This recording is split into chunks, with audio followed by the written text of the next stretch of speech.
시청자 여러분 안녕하십니까? VOA 뉴스입니다.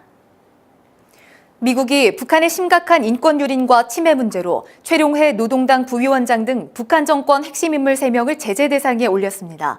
미국은 북한 정권의 인권과 자유 침해를 비난해왔다면서 전 세계 인권 유린자들에 대한 조치를 계속 취할 것이라고 경고했습니다. 김칸희 기자의 보도입니다.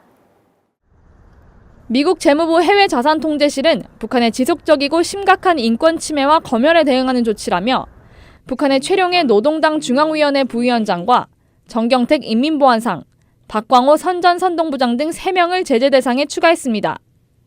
특히 최룡해 부위원장은 당과 정권, 군을 통솔하는 2인자이며 당 조직 지도부장으로 검열 정책과 주민들의 정치 문제를 통제했다고 지적했습니다. 정경택 인민보안상은 검열 활동 악용의 핵심이며 박광호 선전선동부장은 언론과 표현의 자유를 억압 관리해왔다고 밝혔습니다. 스티브 무누신 재무장관은 성명을 통해 미국은 북한 정권의 명백하고 심각한 인권 침해와 기본적 자유 침해를 비난해왔다면서 전 세계 인권 유린자들에 대한 조치를 계속 취할 것이라고 경고했습니다. 전문가들은 비핵화 협상이 진행돼도 북한 인권에 대한 미국의 입장을 분명히 한 것이라고 분석했습니다.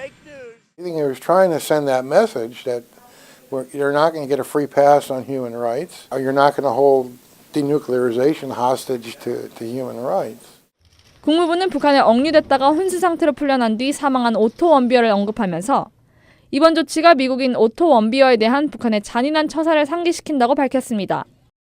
또 원비어가 살아있다면 지난 12일 24살이 됐을 것이며 그의 가족들은 여전히 슬퍼하고 있다고 지적했습니다. VOA 뉴스 김칸입니다. 이런 가운데 미 국무부는 세계 인권 선언의 날 70주년을 맞아 북한 정권의 인권 탄압 문제를 정면으로 지적했습니다. 북한에서는 외국 방송을 청취하는 것만으로 사형당할 수 있다면서 북한은 여전히 세계 최악의 인권 탄압 국가라고 비판했습니다. 박승혁 기자입니다. 국무부가 북한의 심각한 인권 탄압과 검열이란 제목의 보고서를 통해 북한 정권의 표현과 소통 침해 사례를 적시했습니다. 해외 방송 주파수가 잡히는 TV나 라디오를 갖고만 있어도 처벌 대상이며 북한 정권의 지침과 다르게 보도하는 매체나 외국 방송을 듣는 주민은 임의로 처벌되거나 사형까지 받을 수 있다고 비판했습니다. 국무부는 이어 성명을 통해 북한은 여전히 세계 최악의 인권 탄압국이라고 비판했습니다. 또 이번 보고서는 인권 탄압 책임자를 직접 거명하는 미국 정부의 지속적 노력의 결과라고 밝혔습니다.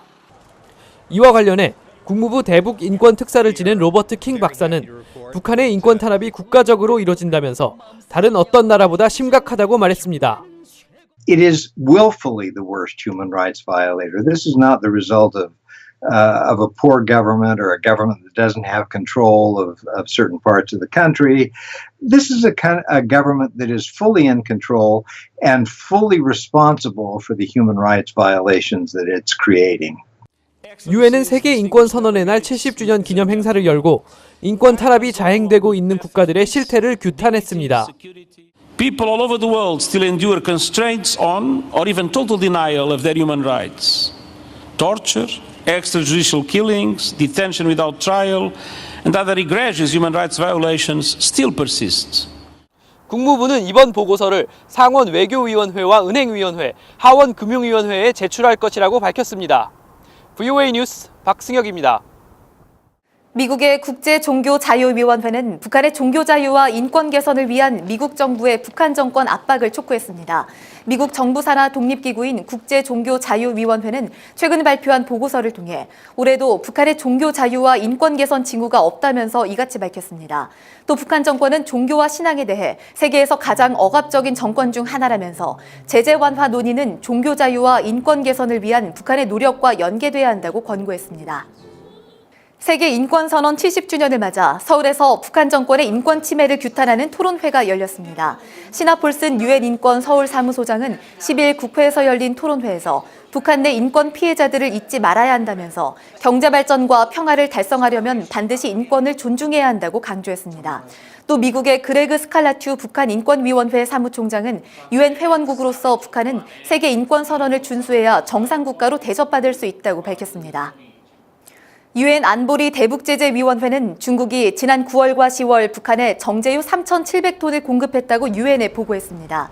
러시아의 지난 9월까지 공급량 15,000여 톤을 합치면 북한에 공식 반입된 정제유 총량은 29,800여 톤으로 늘었으며 이는 유엔 허용치 50만 배럴의 절반에 육박합니다. 하지만 이는 공식 보고 수치이며 미국이 제기한 북한의 불법 해상 환적 80만 배럴 등을 합치면 북한의 정제유 공급 상한선은 이미 오래전에 넘긴 것으로 추정됩니다. VOA 뉴스 마칩니다. 시청해주신 여러분 고맙습니다.